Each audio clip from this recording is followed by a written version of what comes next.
Face verification किसका हो गया है, ई केवाईसी किसकी कंप्लीट हो गई, कैसे आपको चेक करना है। पोषण ट्रैकर नया वर्जन 22.9 में। तो कैसे चेक करना है, देखिए ई केवाईसी हो गई है, किसकी नहीं हुई है, कैसे चेक करना है हमें। तो हम क्या करेंगे, ये चेक करने के लिए यहाँ पे देखिए डेली ट्रैकिंग का ऑप्शन आ रहा है, ठीक है। ये डेली ट्रैकिंग के ऑप्शन को यहाँ पे हम टच करेंगे। उसके बाद हमें चेक करना है किसका फेस वेरिफिकेशन हो गया है, किसका ई केवाईसी हो गया है। इस वीडियो के माध्यम से आपको देखना है, समझना है। तो क्या करेंगे, सबसे पहले यहाँ पे देखिए THR-SCM का ऑप्शन यहाँ पे हम टच कर लेंगे, ठीक है। ये हमने टच कर लिया, अच्छे से ध्यान से समझ लीजिएगा। उसके बाद हम जैसे प्रेग्नेंट वाले ऑप्शन को एक टच करते हैं और इसमें देखते हैं किसका हुआ है, किसका नहीं हुआ है, ठीक है।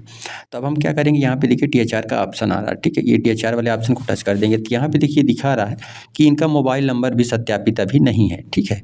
इस महिला का मोबाइल नंबर भी अभी सत्यापित नहीं है, ठीक है। फिर आपको हम दूसरा करके दिखाई दे, इनका तो मोबाइल नंबर सत्यापित नहीं बता रहा। फिर यहाँ पे THR वाले ऑप्शन को टच करेंगे। यहाँ पे देखिए, यहाँ पे कह रहा है beneficiary photo is not capture and e KYC pending. कह रहा है ना तो इसका फेस वेरिफिकेशन हुआ है और ना ही ई केवाईसी हुई है। ना तो फेस वेरिफिकेशन हुआ, ना ही ई केवाईसी, दोनों नहीं हुई है, ठीक है।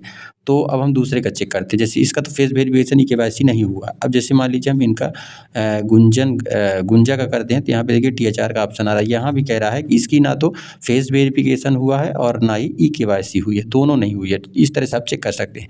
अब आपको हम एक दूसरा ऑप्शन दिखाते हैं। अब जैसे मान लीजिए हमें लैक्टेटिंग माताओं का चेक करना है, ठीक है।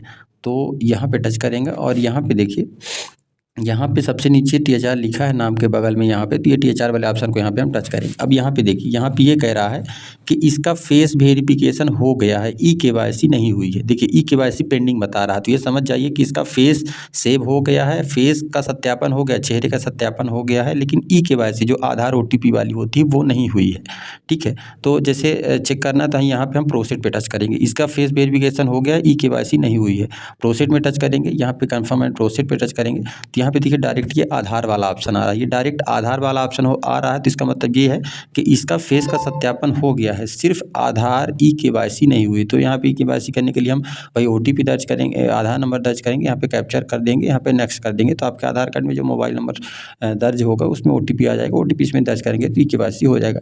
तो इस तरह से आप चेक कर सकते हैं पोषण ट्रैकर में कि किस हितग्राही का फेस कैप्चर हो गया है और किसका नहीं हुआ है, ठीक है। तो जैसे मान लीजिए इनका फेस कैप्चर हो गया है, ये गीतगाही जो है इनका फेस कैप्चर हो गया है।